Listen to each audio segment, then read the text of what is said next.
ఓం నమో శ్రీ లక్ష్మీవేంకటేశ్వరాయ శ్రీ మహాగణాధిపతి నమః. యోంత ప్రవిశ్య మమ వాచమిమాం ప్రసుప్తాం సంజీవయత్యఖిల శక్తిధర స్వధామ్నా అన్యాశ్చ హస్తచరణ శ్రవణత్వగాదీ ప్రాణాన్ నమో భగవతే పురుషాయ తుభ్యం. ప్రేక్షకులకి నమస్కారాలు తెలియజేస్తూ మనం ఈ వారం రాశి ఫలాలు తెలుసుకుందాం. మనకి 18/5/2025 నుంచి 24/5/2025 వరకు ఉన్నటువంటి గ్రహాల యొక్క పరిస్థితులను అనుసరించి మనం రాశి ఫలాలు తెలుసుకుందాం. ఈ వారం గ్రహాల యొక్క పరిస్థితి చూసినట్లయితే మనకి మేషరాశిలో బుధుడు, వృషభ రాశిలో రవి, మిథున రాశిలో గురుడు, కర్కాటక రాశిలో కుజుడు, మరి సింహరాశిలో కేతువు, అటు మనం కుంభరాశిలో రాహు, మీన రాశిలో శని, శుక్రుడు, ఇటువంటి గ్రహాల యొక్క పరిస్థితి కనబడుతోంది. మరి చంద్రుడి యొక్క పరిస్థితి చూసినట్లయితే మకర, కుంభ, మీన రాశుల్లో ఈ వారం చంద్ర సంచారం ఉంటుంది. అయితే ఈ వారం మనం విశేషంలో మనం చూసినట్లయితే వృషభ రాశిలోంచి గురుడు మిథున రాశిలో ప్రవేశించారు. అదేవిధంగా రాహుకేతుల యొక్క చలనం కూడా జరిగింది. కన్యా రాశిలోంచి కేతువు సింహరాశిలోకి, అదేవిధంగా మరి మీనరాశిలో ఉన్నటువంటి రాహు కుంభరాశిలోకి ప్రవేశం జరిగింది. తద్వారా మనం రాశి ఫలాలు మనం తెలుసుకుందాం. మిథున రాశి, ఈ మిథున రాశి వారికి ఒక బుధుడు ఒక్కడు లాభస్థానంలో ఉన్నాడు. మిగిలిన గ్రహాలన్నీ కూడా సామాన్యంగా ఉన్నాయి.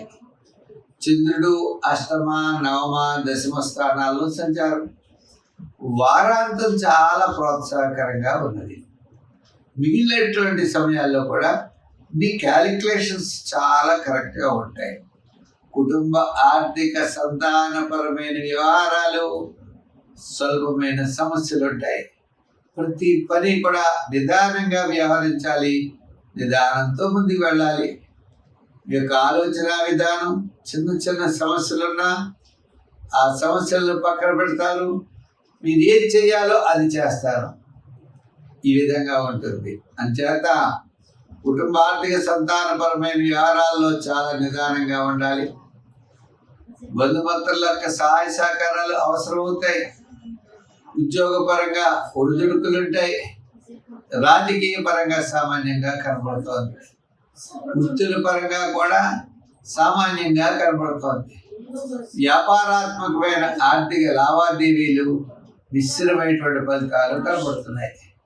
ఏదైనప్పటికీ వారాంతం మాత్రం కొంతవరకు యోగదాయకంగా ఉన్నది. గ్రహముల యొక్క ప్రతికూలతతో మనం చేసేటువంటి పనులన్నీ కూడా ప్రతికూలంగా మారే అవకాశాలు ఉన్నాయి. అందుచేత చాలా నిదానముగా, చాలా శ్రద్ధగా చేయడం చాలా మంచిది.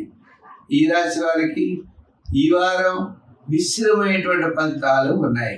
అందుచేత నవగ్రహారాధన చేయాలి, నవగ్రహ ప్రదక్షిణ చేయాలి, నవగ్రహ స్తోత్రాన్ని రోజు పఠించాలి, శివాలయానికి వెళ్ళాలి, శివ దర్శనం చేయాలి, శివ స్తోత్రాన్ని పఠించాలి.